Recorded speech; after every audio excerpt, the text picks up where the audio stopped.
Oh, okay. We're gonna start. So as mentioned, the chat is alive. You can sort of introduce yourself, add your names, where you're from, and what you do. If you to let us know more about you. So today, so my name is Yong Lun. I'm from calling from Singapore. I'm a musician, arts administrator, and currently chair of ITAC. So for those that are newer to our work, and do see a lot of new faces for us, ITAC is a global network of teaching artists and aligned practitioners that use the artistry to create meaningful change in their communities. Okay, more people are coming in. We support and connect the international artist community, teaching artist community. We cultivate excellence and advocate for sustainable development through participatory arts practice. So welcome to today's think tank, March think tank on Nordic Bildung, a new educational common sense. I love that for our times. Before we begin, just a couple of notes. This session is being recorded. If you're uncomfortable, please leave your cameras on. But if you're uncomfortable, yes, you can just mute them. Um, the chat is the chat is there, and you please feel free to ask questions, post comments, and share your reflections when they come up, and we will look at them later during Q&A. Yeah. So as we are coming from different countries here, and different cultures and perspectives, and definitely English is not everyone's first language. So if you do speak, we'll invite you to speak clearly, listen generously, and engage thoughtfully with one another. If there is any connectivity issues, and my internet sometimes is terrible, and please just rejoin using the same link. So today's sessions invite us to consider a different educational common sense, one that challenges standardization, competition, over-measurement, and narrow instrumental ideas of schooling, and instead ask what a more humane, democratic, and imaginative educational future might look like. We are very, very, very honored and pleased to have today with us Brett Haseman and Lena Rachel Andersen. Brett is a professor emeritus at QUT, Queensland University of Technology, and has contributed as a teacher, researcher, policy developer in drama education, teaching artistry for decades. Yeah. But he's a young guy. He's a young guy. So also, he's also convened the second International Teaching Artists Conference, ITAC conference in Brisbane in 2014, and is on board the ITAC's International Leadership Committee.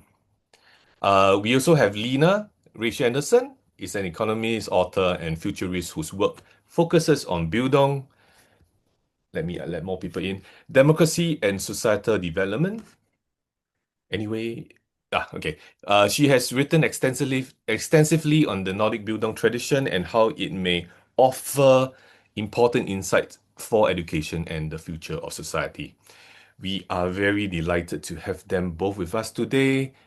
So thank you, and over to you, Brett. Well, thank you very much, and it's just wonderful to see so many people on the screen. And thank you for coming. Um, we're going to break today into two structured presentations. So I'm going to do a brief introduction for just a few minutes. Lena will then talk about the origin story of Nordic Bildung, Nordic Bildung, where it came from, and as you would have seen, it's actually been around for a long time. It's not a fashion in education, and we're all labouring with fashions, And one of the most pressing at the moment is everything's got to be evidence based, which in Australia means the minister's got to approve it. But be that as it may, evidence base is obviously can be a thin thing. So Lena's going to talk about the origin story.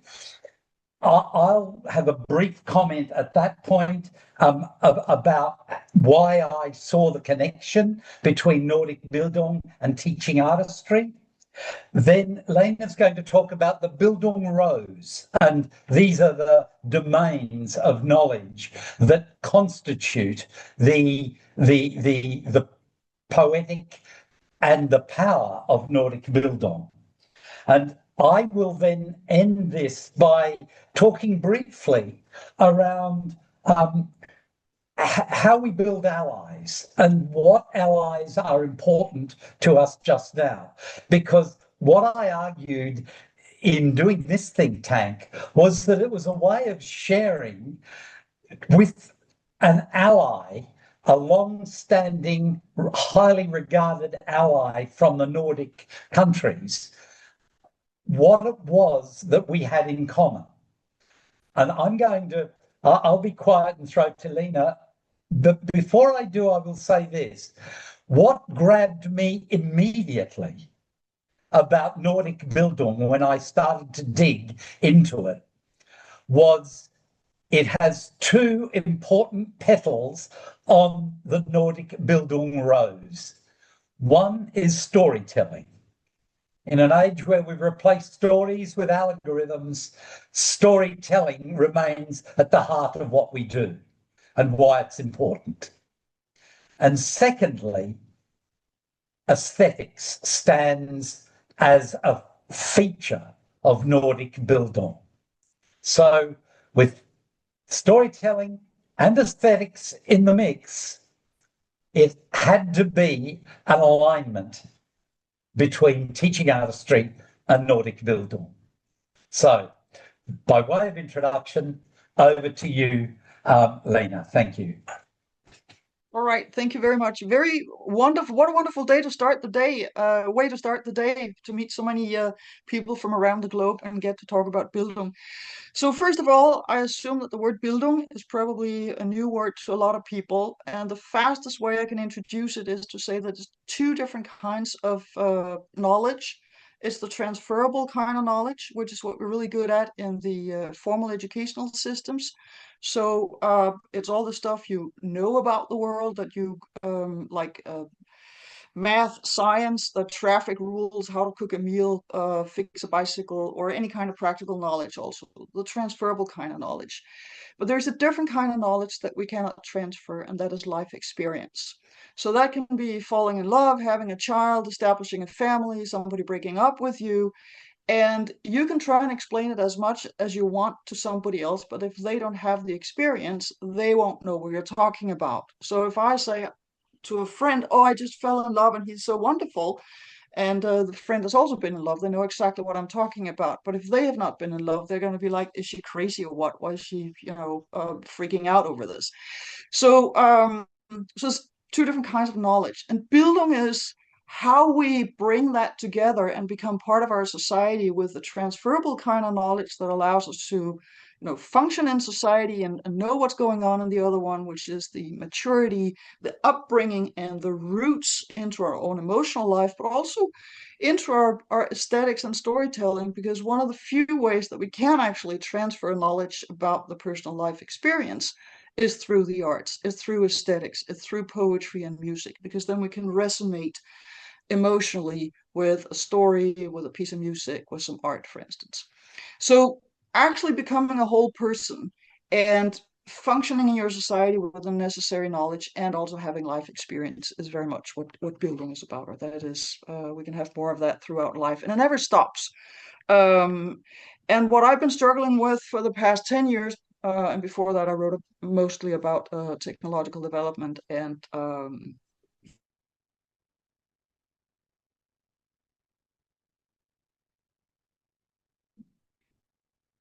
future stuff.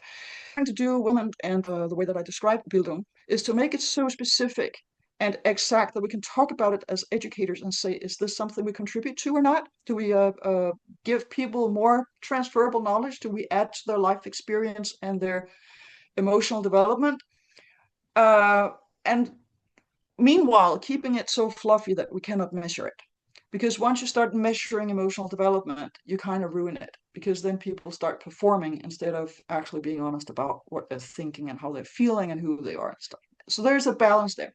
So that's those are my thoughts behind this. So what I'm going to do first is I'm going to give you a little bit of background. I come from the writing about technology and realize that a lot of people are simply not understanding what is going on, including our politicians. And how do we deal with that in a society? And how can we make a societal transition into understanding the world better and more? And therefore, I wrote the book called The Nordic Secret, because we have been in a similar situation before 200 years ago, 150 years ago, when we went from dirt poor rural feudal societies in the Nordics to the modern democratic nation state. And we did it peacefully. We didn't have any revolutions in the Nordics, and that is quite, wouldn't say, well, yeah, kind of extraordinary. So that is why I found the story interesting, and that's what I'm going to share with you in a moment. And as you can tell, you can't read the title here except the guy from Norway. I just translated it into Danish, and it will be out in April. But this is the original title, The Nordic Secret. So that is what I'm going to be talking about. And on that note, I'm going to share my slides. Oh, I'm going to say one more thing, by the way, because this whole Nordic Bildung part, as you will see here, I've written Bildung with not a capital B. And the reason is that we have a think tank in Denmark called Nordic Bildung with a capital B, because it's the name of our organization. Until I named the organization that, the concept Nordic Bildung was not a thing. We just did the Bildung stuff, but we didn't label it as Nordic. But when people read my book and they heard about Nordic Bildung, they thought that we've been calling this Nordic Bildung in the Nordics. And then I had to kind of own the word. And so now Nordic Bildung with a minor B is actually what we're doing in the Nordics. And that's what I'm going to share with you. So, 100 years ago, Denmark looked like this. So I guess a lot of Australia and the rest of Europe and the West looked pretty much the same. And sometimes it also looked like this. We were not a rich country in Denmark or any of the other Nordic countries, Norway, Sweden, Finland, and Iceland. As a matter of fact, until 1850, we were dirt poor. We were the smelly cousins in the northern part of Europe who didn't know anything and didn't have any money and no industrialization. But that has changed, and here's some data. The thick line in the bottom is all the poor countries in Europe. So that's the Portugal, Spain, Italy, Greece, Austria, Hungary, and as you can tell, they remain poor in GDP per capita throughout the 1800s and into the early 1900s. And then the light dotted line is Switzerland. They always had a lot of money and were rich. And then there are the Nordic countries that make this class journey from being among the poorest countries in Europe to becoming some of the richest. And there's a different data set that tells the same story, but with different numbers. So we did something remarkable in the 1800s, and that is what this is about, because we ended up becoming some of the happiest countries in the world. The 2025 report just came out where Finland is still number 1, Iceland is number 2, Denmark is number 3, and then there are 2 more countries, 1 more country, and then comes Norway and Sweden. So we're constantly among the happiest peoples in the world. And I ascribe that to how we educate and this Nordic Bildung stuff. We're also very sort of outliers in the top right-hand corner in the World Values Survey, particularly the Swedes. So we're doing something differently. And I actually talked to one of the professors behind the World Values Survey, Christian Welzel, and he says for all the countries in the World Values Survey, the socioeconomic data can tell us exactly where each country will be in the matrix. We don't even have to call people and ask all those questions about their values. We can figure out where they are. So the formal education and the economic development has a very sort of easy way to figure out where each country would be here, except the Nordics. And he says there's something you're doing up there. There's sort of an extra element, and we cannot figure out what it is because you are have higher self-expression values and more rational secular values than your education and your economy can explain. So that's also interesting. So there is some kind of secret ingredient behind this. Good.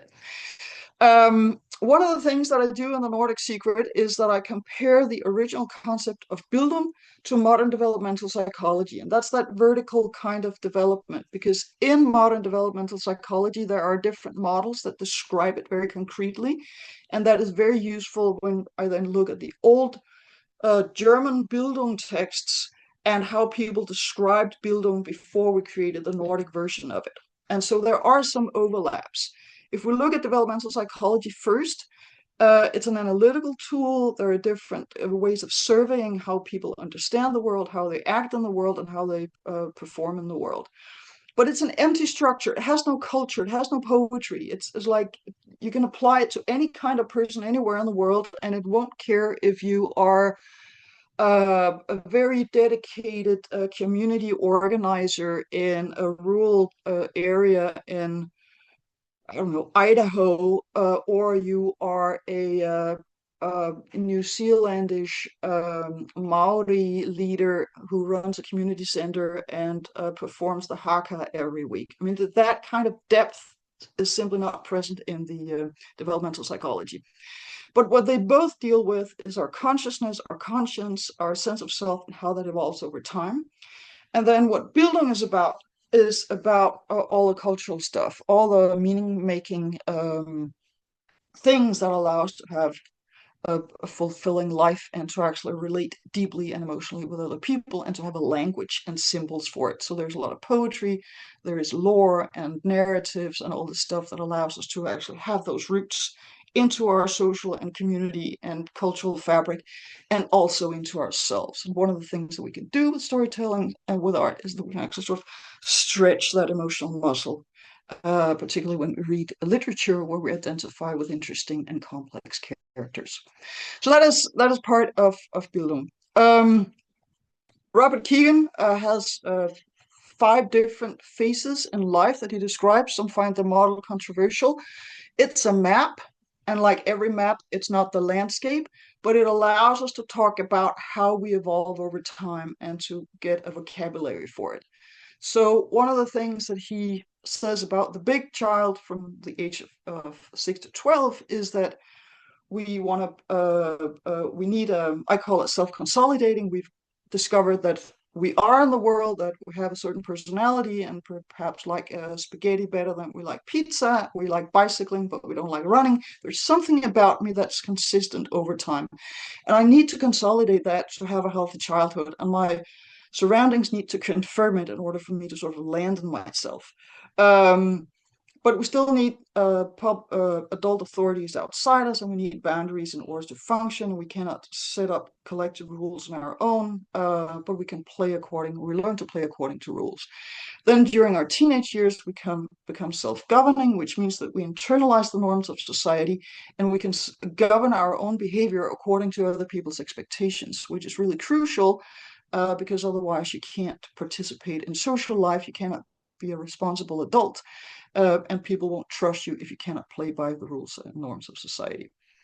Then we can transcend that and become self-authoring, where you become the authority in your own life, and you can actually disagree with your in-groups, and you can take responsibility for things that other people can't see or won't trust you to do, because you know that you are capable of doing them, and you'll show them that you can do it. So you have a new kind of self-confidence. So this is modern developmental psychology. There's also sort of a grandparent phase where you can, or a stage where you can understand the interactions among other people in a more complex way, and where you can become a really good leader because you understand how people are interacting and how they're affecting each other in that interaction. So that's the one model of modern developmental psychology. What is interesting is that in the 1780s and 90s, there were German philosophers who described the same kind of development, but with different words. And among them were Shaftesbury, Earl of Shaftesbury from 1709, and then Hegel until 1809, when he writes Phenomenology of the Spirit. I won't get into a lot of detail with all of these philosophers, but they all see this development. They all deal with it somehow, but they use other words. But they're definitely looking at a similar development in humans.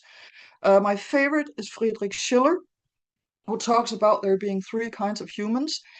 And he talks about adults, not 6 to 12-year-olds. He talks about his contemporary adults, and he says there are three kinds of people. They're the emotional people, and they cannot regulate themselves and their own emotions. So they're not free because their emotions just tell them what to do. Then there are the rational people who have internalized the norms of society. They've transcended their emotions and have internalized the norms of society. But they're not free either because they're just playing by everybody else's rules all the time and they can't develop an independent opinion. So you can transcend that by reconnecting with your emotions and becoming what he calls a free person or a moral person. And this development can be guided by aesthetics, because when you're in the throes of your emotions and you just have your own emotions, the aesthetics where you align your emotions with, for instance, beautiful music, calming music, or beautiful architecture or art, that is when you can sort of align your emotions with society. But if you stay there, you're just slumbering through life. So now you need some aesthetics that can wake you up and shake you up so you can feel the emotions again and become a free person. And what is really interesting in our day and age is that he says, and he writes this in the aftermath of the French Revolution, and he says, why could the French not handle political freedom? Well, because the emotional people, once they saw blood, they just wanted to see more blood, and they, went berserk. The people who were taking their cues from everybody else saw the bloodthirsty people and did the same thing. The only people who had that internal stop button, he doesn't describe it like that, but the only people who had that internal sense of what is right and wrong were the free people themselves. So they are the ones who can handle political freedom. And if we read John Dewey and other 19th and early 20th century pedagogues and educators, they're also talking about democracy and educating for democracy as becoming free people. So we still have it, and it's 250 years old. So this is the overlap between Keegan and Schiller. Just a very brief slide there. In Denmark, there's a pastor who reads all these German philosophers. There's a lot of political stuff going on about Danish independence from and not being conquered by Prussia, and I'll not get into that. But there's a pastor who realizes that our educational system needs to be upgraded with this Bildung stuff, the emotional stuff, and the love of country, and the sense of being a people. Because going from a feudal society where everybody identified with their estate, so either you were royalty or aristocracy or clergy, or you were part of the middle class, the bourgeoisie, or you were the non-land owning rest of the population, which may have been about 80% of all Europeans or more. The nation state was the big new thing in the 1800s, and going away from a feudal society with absolute monarchs and handing over some of that political power to, not exactly everybody, but more people than ever before.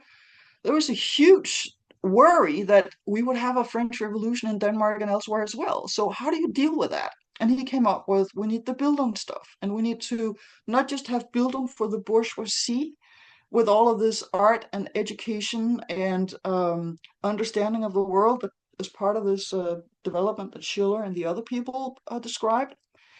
We need this for everybody. We need the folksy part. We need the people to have this Bildung stuff, and we need to educate in a different kind of way. It's not enough that the peasants have 7 years of free public school, which we got in the 1814. But they also need to know about the world. They need to find themselves and have the sense of I can do stuff. And they need to be caring citizens. Becoming a citizen was actually a new thing. Until then, you were just part of an estate and you belonged to the landlord, more or less. So there's a huge shift in the 1800s. And I think that in our day and age, we are not aware of how big that shift was. Because people really identified with the land and with the landlord, and not with being a Dane or a Swede or something else. So there's also that educational part of it. And so he gets the idea that we should have not just a college or Hochschule, is the German word, for all the young guys who went to high school or that went to that belong to the bourgeoisie. We need something for the rural population as well and for everybody. And so he comes up with the name of the folk high school or the folk college. And he describes it very vaguely and nobody understands what he's talking about. So the guy who actually figures out how to do it is a teacher. And he, in 1851, buys this house. It's still around. There's nothing there. He moves in with, I think, 10 or 15 young guys who were aged 18 to 31 or 35. And then there are 10 of them who live around on other farms. And here's the magic part. He moves in with, so he's a teacher, and he announces that you can learn science, you can learn the latest agricultural techniques, you can also learn English if you're interested, and then there will be a lot of literature and study of all kinds. There's no curriculum. They decide that together, he and his students. There are no exams and there are no grades because the exam, as he says, and as the pastor said, Grundig was his name, life is the exam. So when you leave this place, are you capable of living a meaningful life and taking responsibility as a citizen?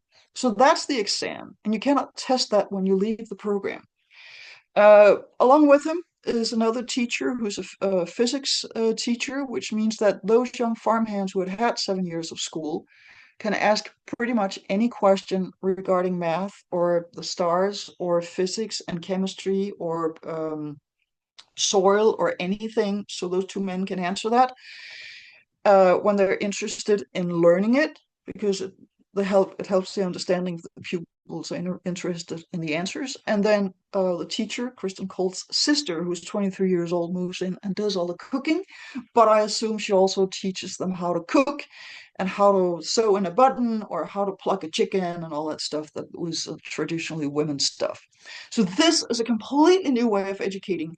And this becomes, besides the school, an influence for all education, first in Denmark and then later in the other Nordic countries. We export these folk high schools to Norway in 1863, Sweden in 1868, and Finland in 1878.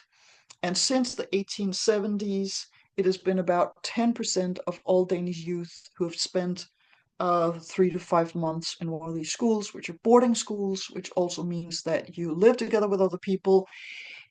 And that kind of tends to round your corners and add to that vertical aspect of your development because you have to learn to behave among other people.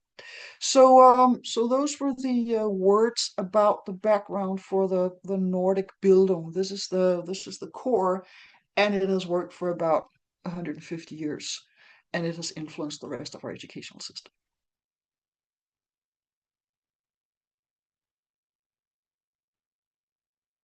Microphone, Brad. You need to unmute. Yeah, those Nordics, as I was about to say, it's interesting, isn't it? To when I first encountered this, and I encountered it through by being very unhappy with what was happening. Listen to look at all of those claps. I hope you're taking them in, Lene. It's terrific stuff. Lots of good work.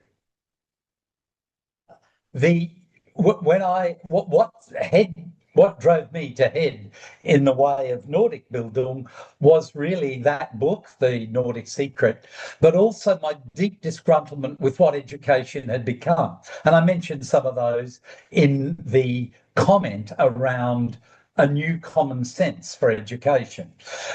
In fact, what we're talking about is an old common sense, but one that nevertheless seems to have been lost during the 20th century, the latter bit of the 20th century. Suddenly the child-centered curriculum had gone. Suddenly everything was quantifiable. It was, and teaching was now a desperate profession where they're predicting millions of teachers short by 2050. Like it is, we are in such a terrible place. And I alluded to some of those in my preamble about this, but I don't want to concentrate on that. It's easy to disappear talking about what's wrong.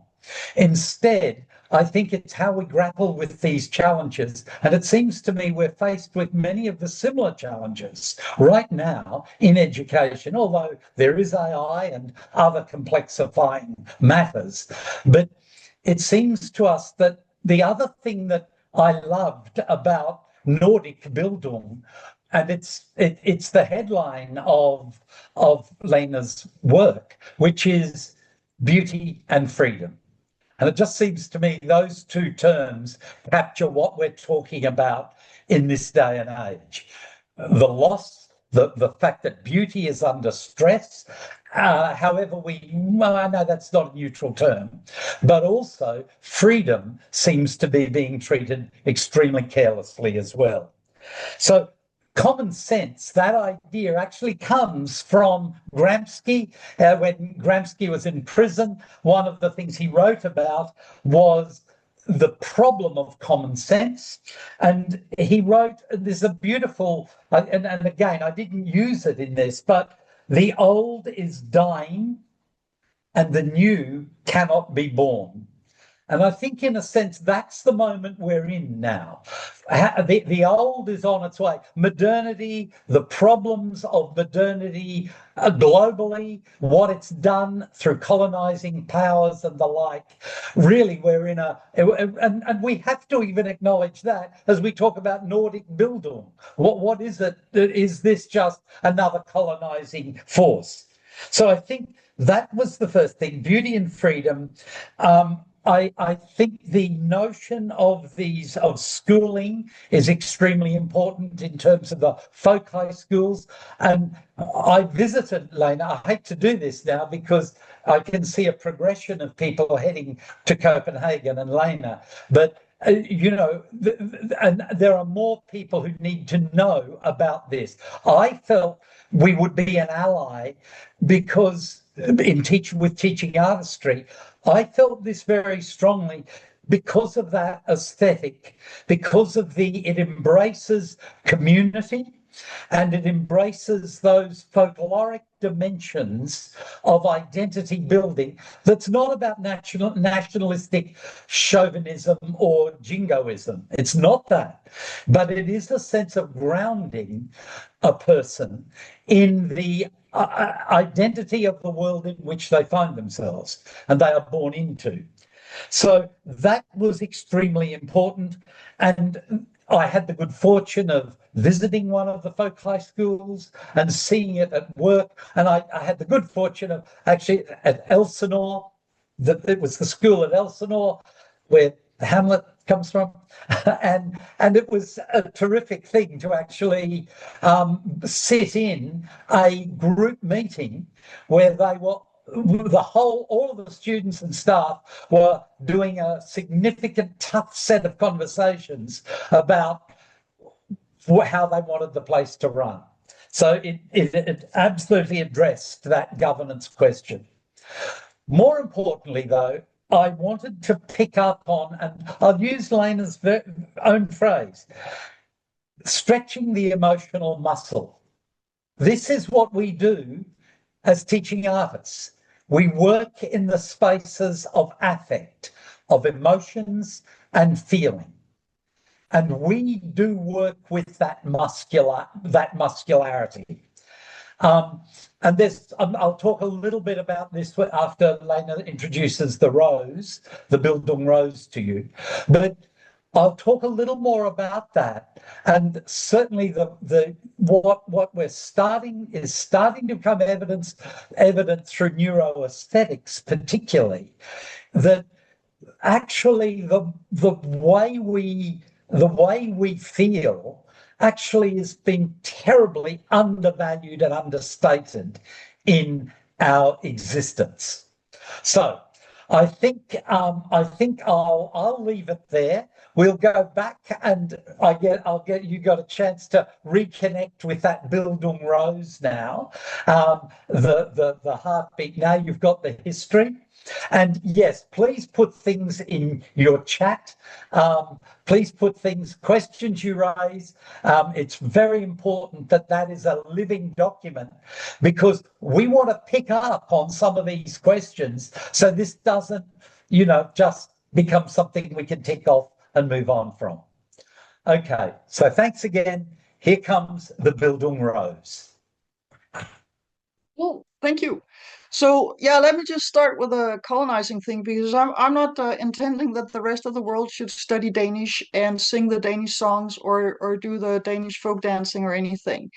There's a universal thing here, which is what it means to be human, and that inside each one of us, we have different urges, talents, desires, personalities, and we have this, as it says in one of the old Danish sources, this little clump of gold that needs to come out and shine and be polished and become what particularly you can bring to this world, and the way that you can bring what you are to this world in the best possible way is that you have experienced as much of the world, and particularly also your own culture, so you have a rich vocabulary and understand where you're coming from. But so that you have experienced so much of the world as possible, because then you can decide which part of this resonates with me, which is why it's so important that we do teach poetry and literature and the arts, and that people develop their personal sense of taste and priorities. And you can do that with your own heritage and culture, and you can do it with other cultures. So that's a whole different discussion. So I think that is universal. And what I also think is universal is what I call the Bildung Rose. Let me just share the screen again. So here's the house. And then I have created this model. Again, it's a map. It's not the world. It's a map. It's an illustration of all thriving societies.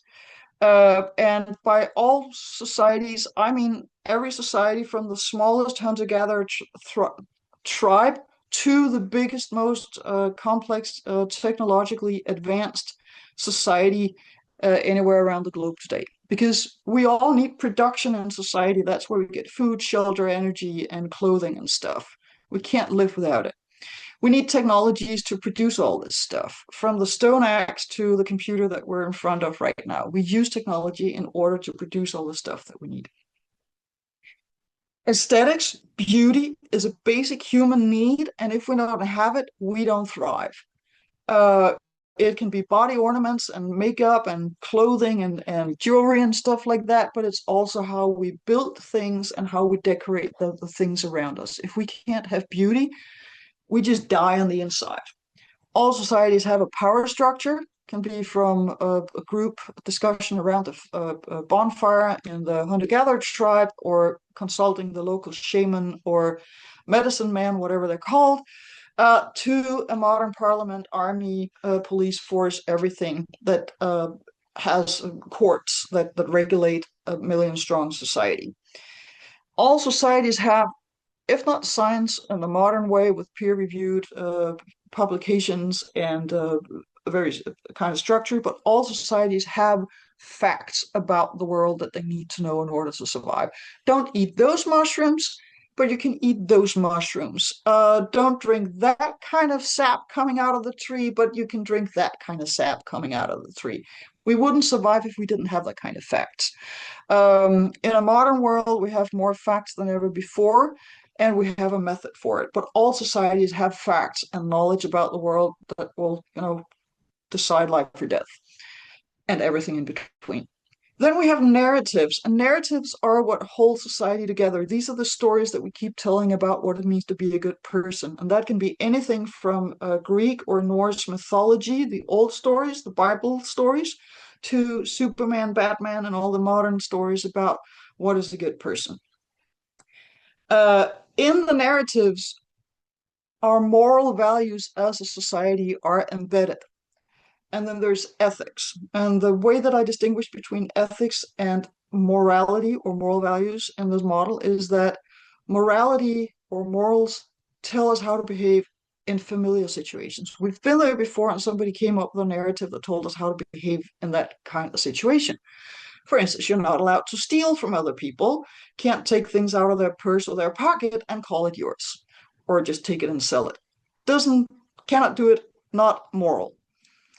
Ethics is what are the sort of principles behind our moral values, And ethics is what we need to consult when we're in a situation that we've never been in before, because what to do when we have all this online stuff? What can I borrow or use from the online realm? What can I share pictures of other people when I don't have the moral narrative and the experiences from our stories about how to behave online, for instance. So, as societies with these modern technologies or new technologies, we have to come up with or realize what were the ethics about not exposing other people when they don't have their clothes on, for instance. Yeah, that's a kind of we don't want to put people through that without their consent, so you can't share pictures of it either. So that becomes gradually from being an ethical question to becoming a morality question because we develop narratives about it. So all of these 7 domains are, that is my claim, in all functioning societies, and they are balanced. We have some of all of them, and there is not one or two of the domains that decide everything. Because if they do, they kind of ruin the other domains. I'm not going to get into a lot of details with the model right now because I could go on for hours. I won't do that. But I just want to say one more thing about it, which is that we can actually look at 3 layers in it. And the technology and production is about what is physically possible here and now. How can we get more stuff faster, better, cheaper, perhaps? The middle layer is about what might be possible. This is where we can use the sciences and the arts and the power structures to figure out what can we do differently? How can we perceive the world in a different kind of place, in a different kind of way? What is the new kind of knowledge that we need to have, and what is grasp with what we're facing? And then there's the bottom line, which is the what ought to be. So is this, I mean, we can do it here now. We might be able to do it, but is it really the right thing to do? We need to have a conversation about that. And what has happened in the West the past 50 years, particularly due to postmodernism, is that we have just thrown out the whole discussion about what ought to be. Morals and ethics are just like so last year or so last millennium. So we don't want to deal with it. And if you try to come up with an ethical argument, there's always some postmodern nitwit somewhere who says, yeah, but you could also see it from this angle, which may be technically true, but at some point we do need to make a decision as a society as to whether this is something we ought to do or not, and not just keep it as a word game. That might be possible is, so that's the arts, our political institutions, development of our political institutions, police, courts, military, parliaments, processes in these institutions, and the sciences. They're underfunded. So we may still have them, we may still pay for them, but we're not willing to pay enough, particularly when we compare it to how much money is poured into production and technology. That's where all governments want to throw their money at, and that's where we want to pay for education. So the lower 5 domains are underfunded compared to the upper ones, and that is tearing our societies apart. In the ideal world, there was, of course, a constant circulation between and among those layers. And then, of course, comes the big question, why do I call this the Bildung rose and not the societal rose or the society rose when this is a description of society? And the reason is that in order to thrive in your society, you need to understand some of all of these domains in that society that you're in. Because if you don't, you can't navigate it safely. And the reason why we have the formal educational systems, the transferable kind of knowledge, all of these domains are in the transferable field. This is stuff we can teach people.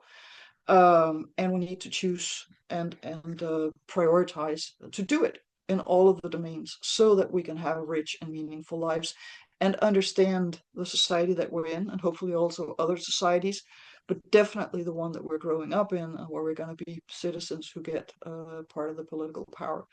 And so yeah, so that's the Bildung rose. One way of looking at the rose is to say we lay it down, and all of these angles or directions are directions where you can expand your horizon in this horizontal plane. And the power in the middle, if we look at it as your personal Bildung, is that vertical axis that runs inside of you that needs to have all the horizontal kind of knowledge in your life as well. So that was the fast version of the Bildung rose. Okay. Lena, thank you so much. And welcome back. And I'm going to just do a brief note now. We're still running on time, pretty much. So we're looking for, 10 or 15 minutes at the end for questions and notes. And we will actually plunder. Yulung is actually looking to plunder the chat to start the ball rolling there. But I just wanted to make a couple of points quickly. I wrote an article which was published in the latest ITAC newsletter, or the September ITAC newsletter.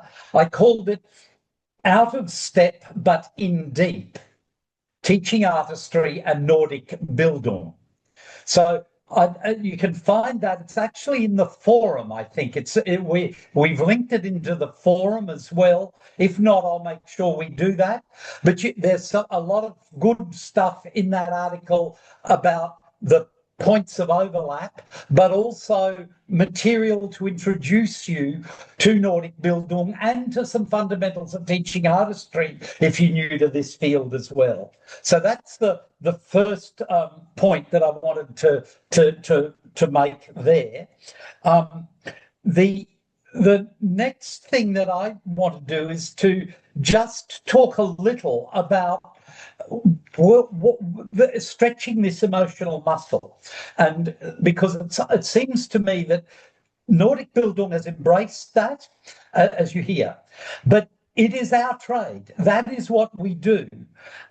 We actually have this extremely important, we work in the area of affect, of human emotions and human feelings.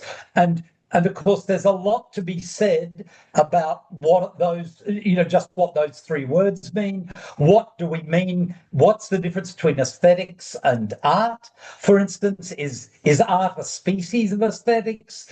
We can talk about this, but it's not the substance of today. Instead, I'm wanting to acknowledge that that's what we do. That's our heartbeat and our center ground. And in that sense, we remain deeply at odds with somebody like Descartes, who really, in that mind-body split that, of course, we all know of and we all endure, but it's prevailing, it's ever present, that mind-body split. The mind is thinking, but it's a non-extended substance. In other words, the mind, it's forever thinking, it's forever cognitive. That's what it does. It is a non-extended substance to other things. It can't go anywhere. The body, though, is extended, but it's non-thinking.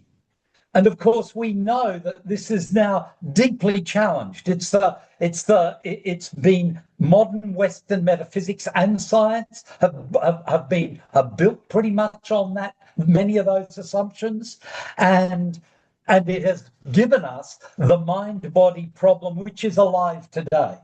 And this is one reason why the arts and senses, the importance of our sensory apparatus. I mean, what was Aristotle thinking when he said there are only 5 senses? What was that about? And yet that's still prevailing. People still talk about all the 5 senses. It's like we know when we're hungry. That's a sense. There probably are about 9 or 10 of them, and they are extremely important for regulating our emotional states. So this notion that somehow there are 5 senses and they're all devalued and it's the mind that's the most, we're right now in Queensland where we've got an outbreak of cognitive verbs. These are verbs that deal with evaluation and analysis and nothing and kind of the basic is memory, all of that. But I don't even want to go into this other than we're in a terrible state in education where we think that cognitive verbs are going to get us out of our current situation. And while I absolutely agree with what Lene was saying about the Bildung rows and those top orders of technology and production. I mean, technology, production certainly are there. They're certainly, but STEM puts those languages into an extraordinarily privileged position too, in most parts of the world, certainly here in Australia. So, you know, STEM, science, maths, technology, E, engineering, M, you know, that's where everyone does that. We've even got, you know, the job-ready degrees where we're hunting the STEM sector, and the arts plead, can we be STEAM, please? Can we please have a place in this dance with you, please? And there's nothing wrong with that, of course. But STEM is doing a lot of damage, and I suspect it's in many countries. It's worthwhile. I'm going to interrupt myself for a minute just to say quickly that STEM was only invented in 2001. Prior to that, that conglomeration of names was actually, it was SMEET, SMET. That's what it was. And for all of the 1990s, it never took off. It didn't work. And yet they changed it to STEM. The other reason they changed SMET was that if you said it quickly, it sounded like smut. And we don't want smutty talk driving education, do we? So you know, SMET was reinvented, rebadged as STEM, and wow, it hasn't stopped. And we're ramping it on. Let me just, I've talked about the mind-body split. Now, the interesting thing, and I want to talk a little about Antonio Damasio. He's published a number of books. One, The Strange Order of Things, The Strange Order of Things. And that is really a book about feelings and emotions and cognition. And it's a really important read.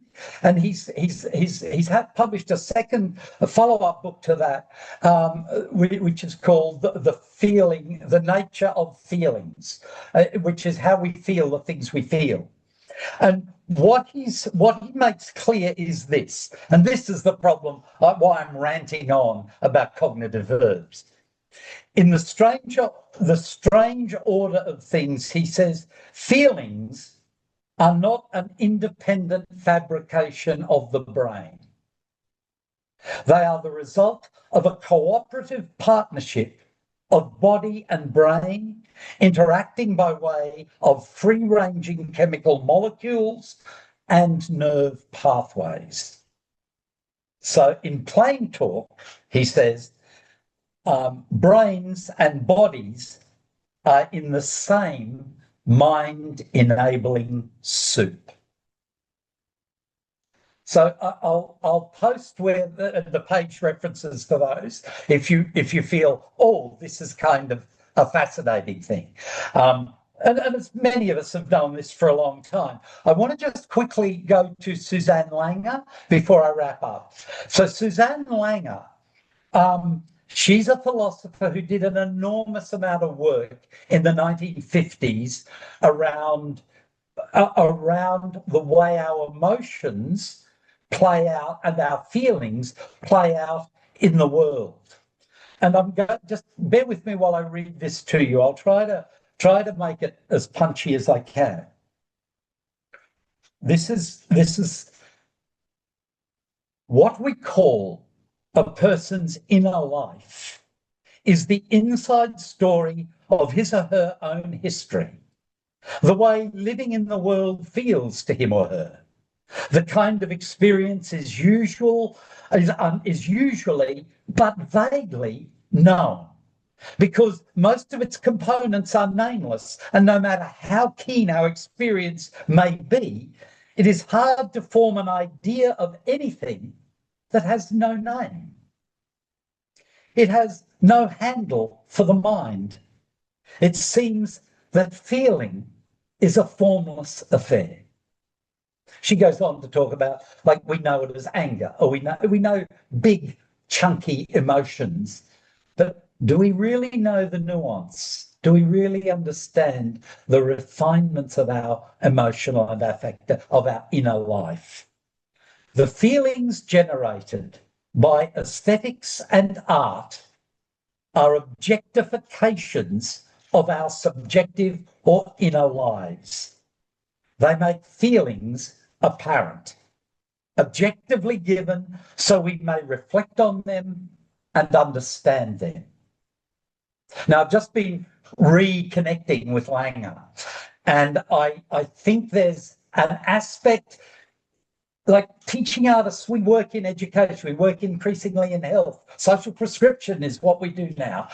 We work in management and leadership training. We can find a piper in many places, but it seems to me the root value of what we're talking about is that we deal with feelings, and the feelings are extremely important in how we go forward. And I just want to end this presentation, if I may.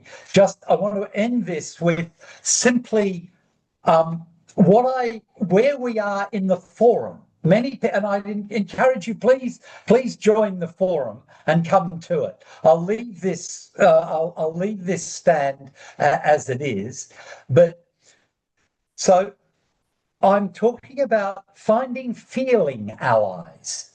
I'm not sure we need to be STEAM in STEM. I'm not sure they share our feeling ally. They're a feeling ally. Maybe some are, but a lot just want to ride roughshod over any of this soft stuff. And we're seeing in Australian enrolments plummet in the arts. So how do we find feeling allies? Allies we want to feel with. And in Nordic Bildung, and between Nordic Bildung and teaching artistry. So the recognition that we are all involved, feeling allies, this is a definition of, only this is mine, it's nonsense probably. You might want to add stuff, but a recognition that we are all involved in the creation and exchange of affects. That's what we do. And Nordic Bildung focuses on that, as you've heard. The second point about making us feeling affects is that feelings are not independent fabrications of the brain. They are the result of a cooperative partnership of body and brain interacting by way of free-ranging, as I read before. So that started me thinking around this idea of cooperative partnership. And for me, it seems to me that maybe the thing that Nordic Bildung has that we do as teaching artists is we need to look for allies who really understand what it is to be cooperative. Not people who check off a management checklist of qualities, but really what's that mean? And so I'm boldly saying, our allies that we should be looking for and needing to build should really come from a place where interdependence is what they do. Mutual benefit is what they understand. That sharing is their heartbeat. That they reflect on what they're doing and what they're saying. That there is active support and encouragement happening in the way you move forward. Trust exists and is built and deepened. There is a sense of common purpose or collective direction. It goes back to, everyone doesn't have to sing the Danish anthem, but how do we build and do that? And then finally, feeling allies in a time of trial, there's an internal motivation rather than external pressure. Kids at school now it's direct instruction. It's just that, or it's what Rousseau wrote about over 200 years ago. It's back. Each takes care of the whole action. That's actually a principle straight from art. Try being a jazz musician and not do that. And there's a shared responsibility for outcomes. So that's kind of a very quick and lumpy introduction to the idea of feeling allies.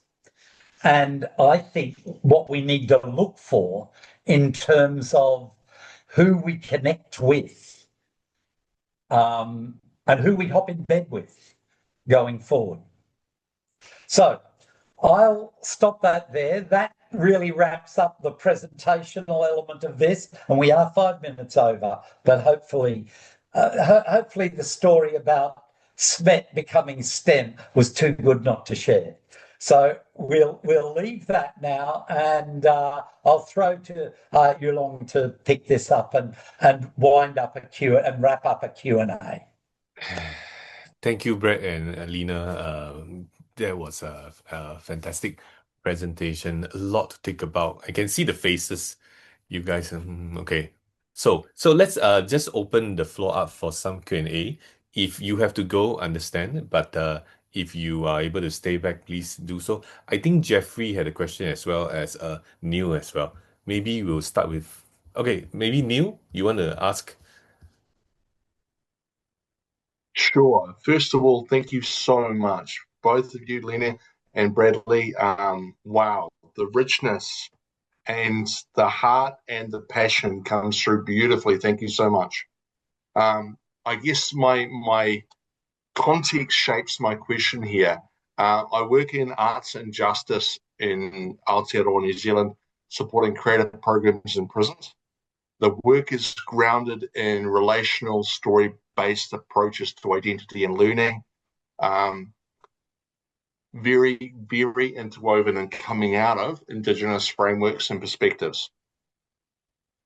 A big part of it is helping people to reconnect with identity, origin, and stories that shape them, particularly where those lines have been disrupted via colonization, industrialization. And this reconnection often happens through creative practice. What we see is that it's not just about the skills they're receiving, it's about how they begin to see themselves differently, supporting a stronger sense of identity, role, and belonging in relation to others. One of the challenges is that funding here is largely driven by what can be quantitatively evidenced locally, which does not always capture this kind of change, even when it is visible in practice. I'm really interested to see and to explore, and you've piqued my interest. I'm going to dive in, but what I'm after is whether Bildung can articulate and help evidence what is already happening without overriding the Indigenous foundations of the work, particularly in ways that institutions can recognise. And I'm specifically interested to know if there's case studies where Bildung has worked alongside Indigenous practice. Thanks so much. Well, thank you for that question. And I mean, part of my background for saying what I've been saying and coming up with the Bildung Rose and understanding the significance of having your own Indigenous culture was actually a trip to Dunedin and New Zealand in 2012, where I encountered a lot of Maori culture, and I was really impressed by the way that so I was in the National Museum, and I had seen a lot of Maori stuff around town. And I spoke to one of the custodians and said, I'm very impressed by the way that all this Maori, art and imagery and stuff is everywhere. And she was a Kiwi, so a white Australian. And she was like, yeah, so this was in 2012. And she said, yeah, about 10 years ago, we kind of realized that if we were not just going to be the forgotten Europeans far away from the rest of Europe, we had to have some kind of unique New Zealanders culture that could be our own. Otherwise, we would just be the British too far away for anybody to care about. So we actually discovered the Maori culture and realized that we need to take that upon us to make it ours as well, because we're in New Zealand, and that is the indigenous New Zealandish culture. So that was very fascinating. And then I was at a conference, and There was this a Maori greeting ritual. It was before the day of COVID. We also went out into a Maori community center and had this greeting ceremony. And so to me, that was like, cool. This is indigenous New Zealandish Maori Aotearoa culture that it belongs here. It grew out of this place, climate, flora, fauna. And what a wonderful world where I can travel to other parts of the globe and find something that I've never encountered before. So I think that, I mean, so I see myself as an indigenous Dane. There has not been a foreign colonization of Denmark except Christianity, if you want to call it that. But people are rediscovering Viking animism right now. Not a lot, but it's sort of a subculture. And we're trying there. I just spoke to a scientist a couple of weeks ago who wants to do regenerative agriculture and base it on some of the indigenous Danish, Viking, Norse mythologies and traditions and rituals and symbols in order for people to connect with it emotionally in a different kind of way than just something coming out of the agricultural university saying now we have to generate in agriculture and look at our groundwater and not ruin it with pesticides. We have to do that too, but the narrative has a different kind of resonance. So my point here is that I offer some structures, some frameworks of understanding and analyzing your culture and your place, and then making that more visible and stronger. And then I have somewhere to go that's interesting outside my own country, because if it all turns into Starbucks and all of the global brands, what an incredibly boring world this would be. And it would just be this kind of cultural entropy, and that's not a place I want to go. So it's all yours. Do with it what fits into your culture. Yeah, I couldn't. That's perfect. I don't know. You probably have, Neil, but Haseman, she's a Tongan scholar based in Tonga.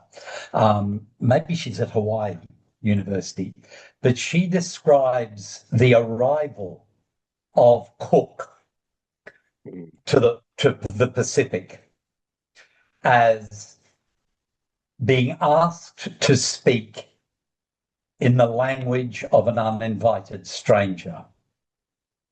And I think that's just beautiful, because it captures the brutality. She talks about gifts, but also the cruelty and brutality of that. And what we need to be addressing, I think, and sadly my country's not up to it yet, but we need to be addressing these questions of our history, our legacy, the damages that we've done, but do it in an honest and open way. And that's got to be relationally driven. And that could have been one of my things on my list of the feeling allies that we need to be hunting. Yeah. People where relationships and relationality is driving the exchange. Beautiful. Thank you both so much. In Māori, there's a term called koha. It's a gift. And when you bring a gift, you're actively decolonizing. And okay. So the framing here could be that. Yeah. Thank you both for your time. I'll step aside. Thanks so much. But please, Neil, get on the forum and write that in, because it's great. I have. It's already there, mate. Good on you. Thanks, Brett, and thanks, Neil and Lena for the question, and Lena for answering. I think we can take one more question. It's so interesting. Would anybody like to ask something? Okay, Sue, thanks. Thank you, Lena. That was really, really fascinating. I didn't know much about any of that. I was really struck when you said life is the exam. I teach at the Conservatoire in Scotland. I teach the Alexander technique there. I'm also a visual artist and teach something outside of that called art and emotions. But what I'm aware of is a lot of the students that I teach are really anxious about exams, about even going into performance class. And I wondered how does that play out in the arts and performing colleges like in Denmark? Is there, how does Denmark deal with that? It's a good question because I think youth is changing here as well. And we have been colonized by the PISA test like everybody else. So we're facing some of the same challenges, and the advantage is that we do have a really deep historical tradition into seeing students as individuals, and we've focused on understanding rather than performance in our education systems in Denmark for the past 200 years. And when you read the first public school legislation from 1814, it literally says that when the children read aloud, you must get the impression that they understand what they're reading. And so I think that is that core of it's more important that every student understands as much as possible and leave with that than as many students as possible can perform to score high on a certain predefined test, because there's an understanding that not everybody will understand everything, but some will understand some things really well. I'm just going to ask you a quick question. I'm not going to take the answer, but one question that I normally ask when I teach about this or host workshops about this is, who was your favorite teacher or best teacher and why? And who was your worst teacher and why? And you probably now had a name popping up in your mind. I'll give you the answer that I get. About 1 in 5 says, I had this teacher who was really enthusiastic about a certain topic, and they opened a world to me that I otherwise wouldn't have discovered. It can be, I don't know, French art, movies, a language, or biology, a certain species of, frogs or something. Was like this enthusiasm. They really cared about it, so I couldn't help but being smitten by it. So that's one thing. But about 4 out of 5 say, it was this teacher. He and she saw me. And this is from people around the globe. So we've all sat there pretty much in the same structure. And those of us who have had at least a 4 out of 5 have had the experience of being seen and understood and appreciated by an adult who cared about us. And that was the good teacher. Of all the many people I've asked this question, nobody has come back and said, oh, there was this teacher who helped me pass an exam. Never happened. And I think it's interesting that this is completely cross-cultural. There are a few other answers, and then of course all the bad teachers, they come in a million different variations. But the good teachers generally fall in those two categories. So, and I think that has been the core of this Nordic Bildung, the Danish educational system, for a long time. I'm not saying we're perfect. I'm not saying that my grandparents' generation didn't go in a very sort of, if not authoritarian, but definitely a different kind of school than I went to. Things have evolved here as well, but I think that the core in our educational system is the appreciation of the individual student, that they have different needs and talents, and that you need to see that in each and every student and unfold that. I think we use the word unfold a lot in the Danish language. So that clump of gold that needs to come out and shine is really what it's been about. And when you do that, and when people feel seen and understood in that way, then you also have the motivation. And I think that's where you also get the courage to stand up in front of a group of people and become an actor and make a complete ass out of yourself while everybody's looking, because it takes a lot of courage. And you can only do that if you're not just taught performance, but if you actually have that sense of, they respect me, and I'm now actually gonna take a risk and sing something that I know I can't, whatever, do it, but I need to try this because in 2 weeks I will be able to do it, but we have to start somewhere.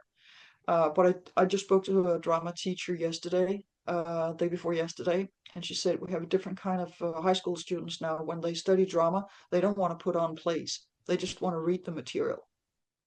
So they're afraid of getting up on the stage and actually do the drama, which I don't know, 10 years ago, everybody was a narcissist and wanted to be on the stage and just, show off. But now they're so afraid, and I think the cell phones play a role because you don't want to end up on the internet performing something that doesn't work. So we need to take that into account as well. And just if I could add quickly, I think, Sue, what you've raised also is a particular problem around, it points to a gap between aesthetics and art. I think art is done like this. It is highly virtuosic, it's rigorous, you're meant to play the dots perfectly, and if you don't, you'll never work. So that's a package that comes with its own set of damages and disabling factors that sits alongside how we place art.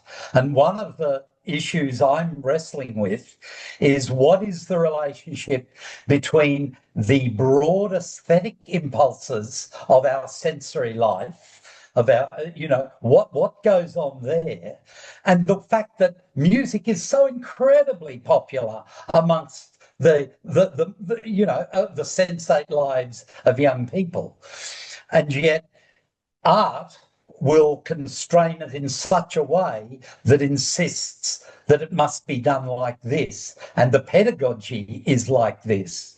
So I think we're dealing with a specific case there, and I think it's confounding the relationship, and I think it has for at least probably 300 years. It's confounded the relationship between aesthetic and broadly based, those affective things that build a community, that we enjoy doing. Like, I'll end with this.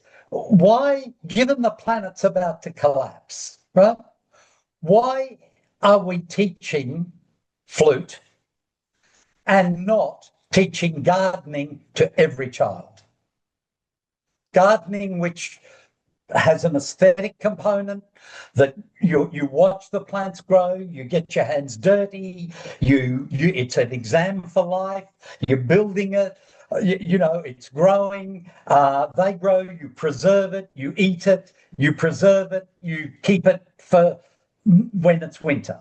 So, and now I'm leaving not by answering that, but it's a provocation.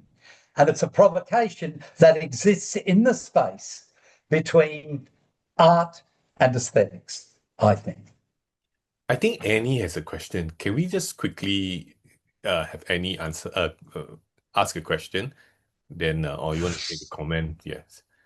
Well, I just wanted to start by saying thank you so much. This is fascinating.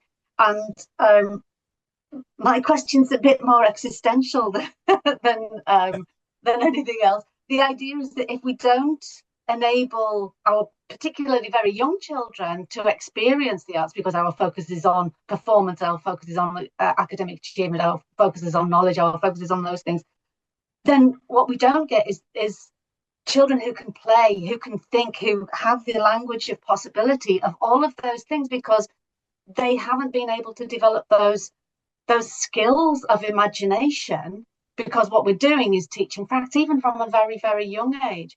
And so my question is, how can we develop as a society, a global society, or even individual societies, if what we're doing is focusing on inputting information into young people, and then the skills of the aesthetic development and the emotional development are all undernourished and underdeveloped? So, what's the likelihood, what's the damage that we're doing by having the focus in that way rather than the other way? That's my question, and I'm not expecting anybody to answer that because it's a big one. The answer is, the damage is tremendous, because what you get, I think there's a very simple, cheap, and fast cure for it, which is that in nurseries and kindergarten and first grade, we stop teaching them anything. We let them play, and then we have story hour every hour, and we get some retired grandparents to sit in a corner and just read stories or tell stories.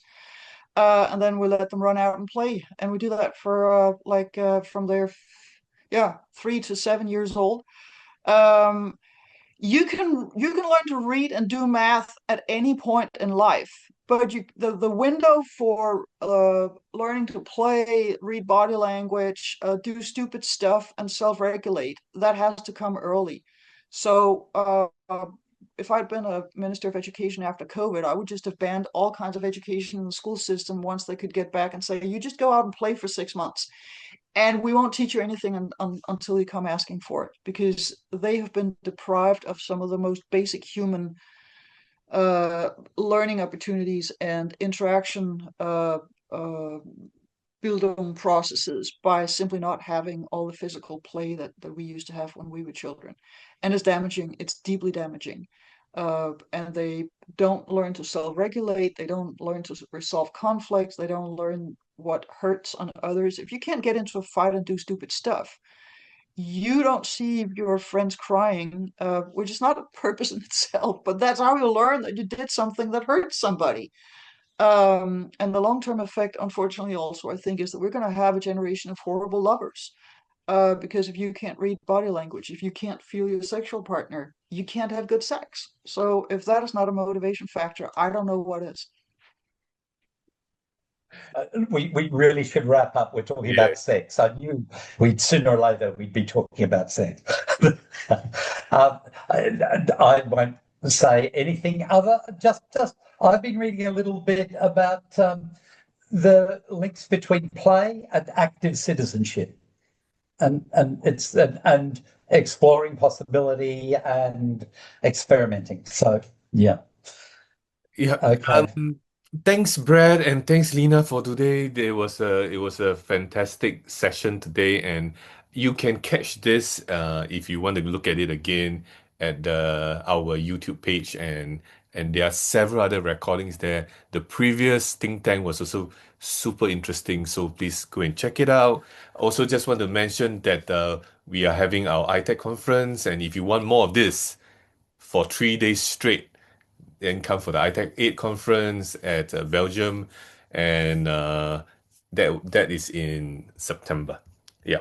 So thank you everybody for today, and catch you at the next session. Please do to continue to have more comments on the forum page, and I know Brad and Lena will be there to also to.